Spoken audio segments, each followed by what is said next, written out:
Hey, what's up, YouTube? Just want to go over my chest rig setup today and kind of the reason why I set it up the way I did. But first off, this is a budget build, or a budget setup, if you will. I'm sure there's plenty of you guys out there with more expensive setups, so I just kind of wanted to go over my practical, if you will, civilian setup. It's definitely still in the process. It's not complete. First off, this is a knockoff chest rig. I found this on Amazon. I'll post a link down below. The reason I went with a knockoff was because I first wanted to see how I liked the setup, and as far as chest rigs in general, because I didn't want to get fully committed with an expensive name brand one if I wasn't going to like it. But so far, I'm definitely liking this setup a lot. It's been really reliable, really rugged so far, really convenient. It has a placard in the back here for 3 rifle mags. And just so you California lawmakers know, these are 10-round magazines in a 30-round body. But yeah, so instead of running 3 rifle mags though, I put my UVR5 from Baofeng. I wanted to put my comm setup in this one over here. The reason I put it on my left side was because when I shoulder a rifle, I like having this side free, if you will. I just want it to be empty and kind of streamlined so I don't ever get anything caught up when I'm shouldering my rifle. So I also have the B-Tech push to talk, just so you know.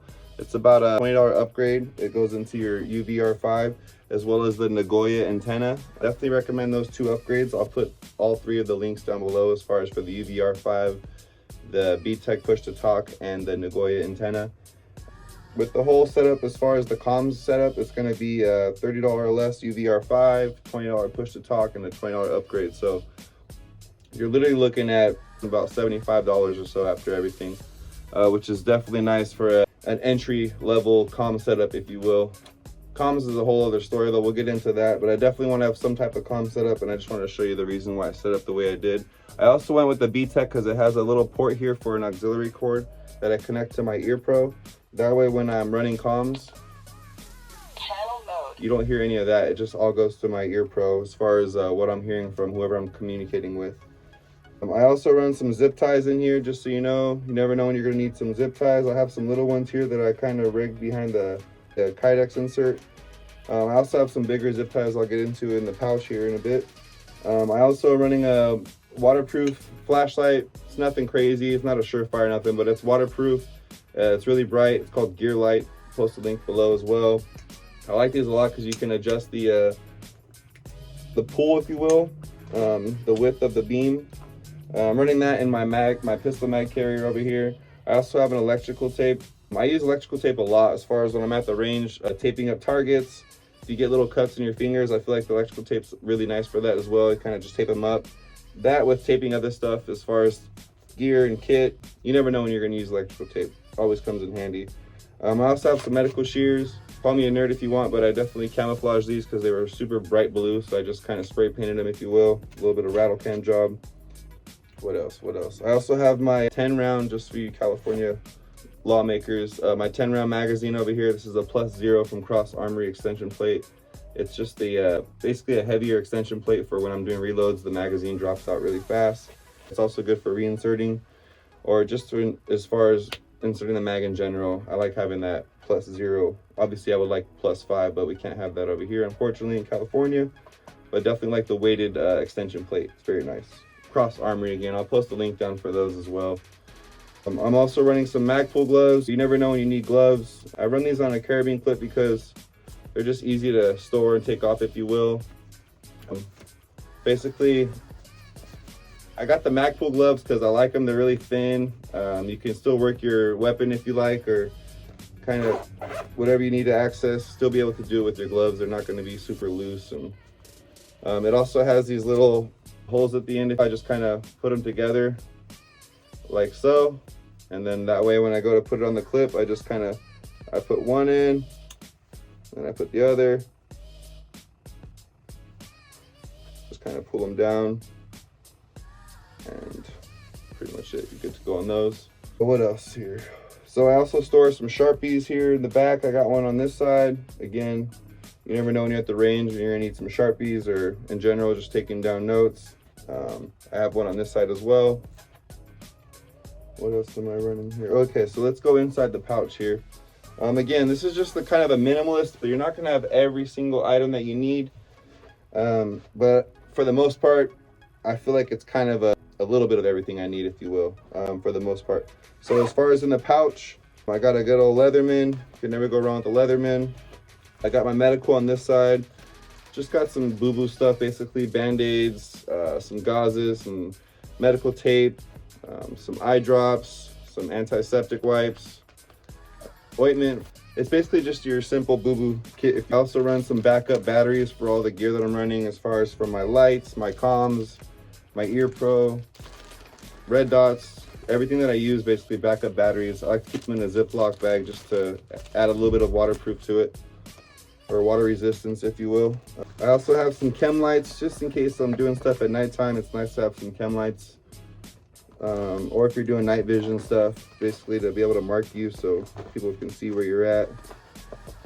Just anytime at night, you never know, you're gonna use some chem lights, or you can use some chem lights. I also have a Write in the Rain notebook. You definitely want to get a Write in the Rain one. You never know when you're gonna need it, when you're taking notes, whenever you're doing what you're doing, LARPing, if you will. I also have one of those cheap space blankets, these emergency blankets. I got some more gauze, I got some medical gloves. I also got some more zip ties. These are the bigger ones I was telling you about earlier in the video. Just never know when you're gonna need some zip ties. They always come in handy. But it's pretty much it though. It's kind of minimalist again, just kind of the basic stuff that I would always need or might need on the fly. Everything here is in here except for my tourniquet. I have a Cat 7 tourniquet. Basically, I'm gonna figure out where I'm gonna run that. I think I'm gonna get one of those little tourniquet holders that kind of you put in between the placard and the Velcro, and it kind of hangs right here. That way, just to kind of make room up here. With the cats, you always want to get name brand tourniquets. Don't get the cheapy ones, the off-brand ones on Amazon. They do sell the cats on Amazon. I'll post a link in the description. Definitely want to get some quality tourniquets though when you get those, because if you think about it, this is life-saving equipment. You don't want to cheap out on that type of stuff. Also, make sure you set up your tourniquet to where it's able to use on the fly. Some people set it up like this. When under a stressful situation, you're gonna have to move that Velcro to be able to use it properly, and you don't want to do that. You want to kind of set it up to where it's quick access, ready to go. You just want it to be able to basically have it set up to where you can use it on the fly and not have to do extra stuff, especially in a stressful situation. Yeah, I just kind of wanted to give you guys a quick setup on a quick rundown on my chest rig setup, my budget setup, if you will. Again, mostly everything on this setup I got on Amazon, or was able to get on Amazon. Roast me down in the comments. I just wanted to get a knockoff before I committed to an actual name brand one, just to see if I like the setup. And to be honest, this thing has been durable and quality so far. It's been convenient. I'm really liking it. If you have any questions, go ahead and shoot me a comment down below. If you have any concerns or maybe some items that I missed, I definitely want to add some type of water purification in here, and maybe a fire starter. There's some type of fire starter and water purification, which again, it's kind of hard to fit everything you need in here, but you kind of are able to a lot more so than all on a battle belt or a belt setup. So again, that's why I like the chest rig setup.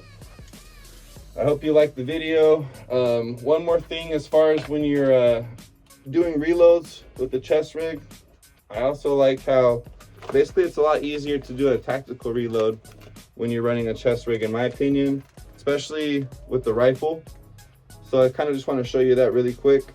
First and foremost, this is my fixed magazine setup, so you have to push the button here for it to disconnect. Now I can take the magazine out for you California lawmakers, just so you know we're empty here. I just kind of want to show you guys a tactical reload. There's plenty of other videos on YouTube on how to do a tactical reload, but I just kind of want to show you guys why I like the chest rig setup and how it's kind of easy to do, even with the fixed magazine setup. So again, I'm gonna act like I'm shooting here. So boom, boom, boom, boom, safety on. I'm gonna grab my magazine first. Now I'm gonna press the button, obviously, for the fixed magazine setup. Now I'm gonna make an L shape, if you will, on the old magazine with the new magazine. So I'm gonna make an L with it, if you will. Now I'm gonna drop the old magazine, shake it because it's a fixed magazine setup. Now I'm gonna put the new magazine in, give it a nice tug to make sure it's inserted properly. Now I can reinsert my old magazine and I'm good to go. Safety off. Boom, boom, boom, boom. and you're ready to go.